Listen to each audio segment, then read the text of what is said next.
It's always the audience, because I think the way television news is going now, it's whatever can draw in the most viewers, whatever the viewers want to see, and that's what they're giving them. I think over time it's just developed that way. That's what local news has become. It's become we'll do anything, not anything, but we'll make choices on what we think people will stick around to see.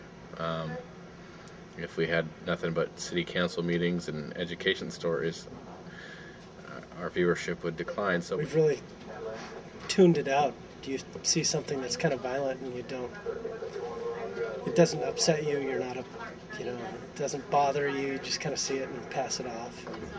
There's no doubt that crime, people watch crime on TV, and it's definitely easy to cover because we get a lot of press releases.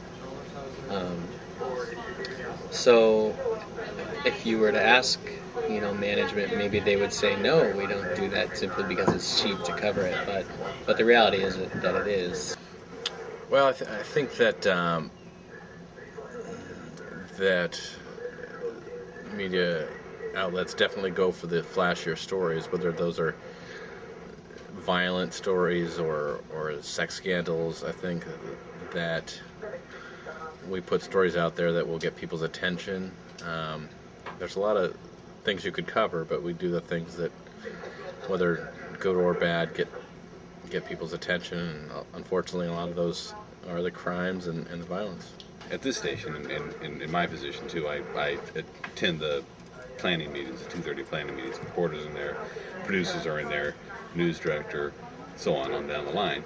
And it's a pretty open forum where, if somebody wants to say, what this story is, I don't think it's appropriate, or I think there's better stories out there. And I think it's, I think at this station, I think your voices can be heard there. And I appreciate that. Maybe a story we did a while ago, violence against animals, with the old man that tried to put his dog down by using a hammer. That was a pretty violent story, and pretty violent images.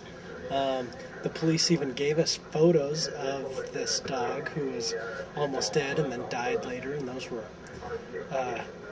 violent images. The violence wasn't happening at the time, but boy, you sure made the connection between what had happened and the photos that we were given.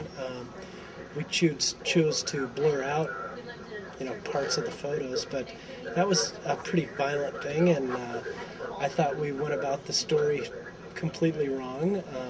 It's easy to go to the courthouse and shoot the suspect being taken in, or whatever. So, and there's no denying that people watch that stuff. So.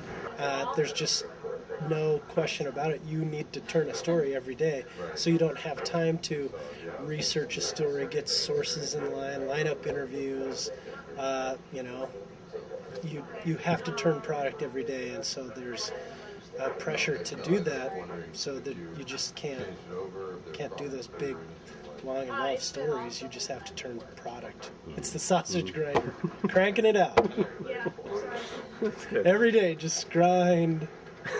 It's kind of unspoken, but our content is probably modeled towards what people have traditionally tuned in for. So yeah, there's research that shows that people's number one concern is families, the safety of their families, and so a lot of the crime stories we do have a lot to do with family safety and neighborhood safety. So there is research showing us that that's what people are interested in. So it's much easier, much quicker, much cheaper to chase the ambulances, to just find the spot news instead of investing a day, a couple of days, a week, or I used to spend months investigating for certain stories, and you just can't. There doesn't seem to be the interest in that, and there's not the revenue for that anymore.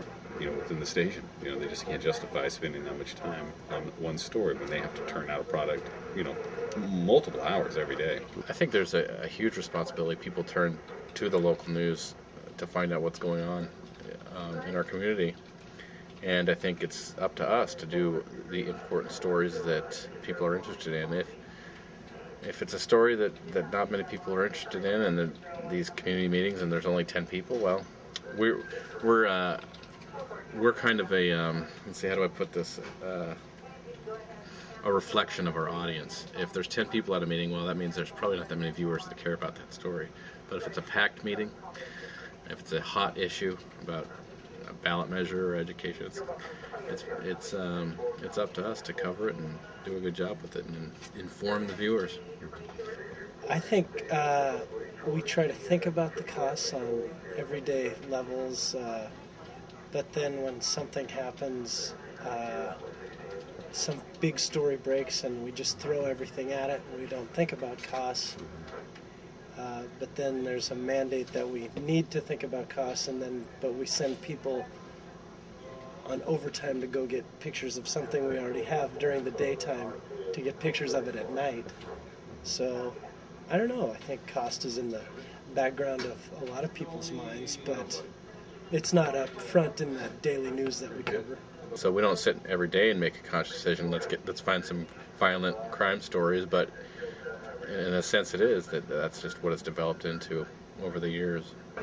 And it does seem, looking back, to have progressively gone towards more violence in the movie, more shock factor, more, fear tactics. I don't know, that might be too strong of a word, but yeah, it's hard to say what came first, the horse or the cart on that one, but I think as a whole, there is a lot of violence on TV, whether it's local news, TV shows, movies, video games.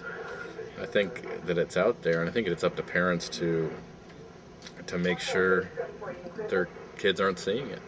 Maybe they shouldn't have the news on if there's kids in the room.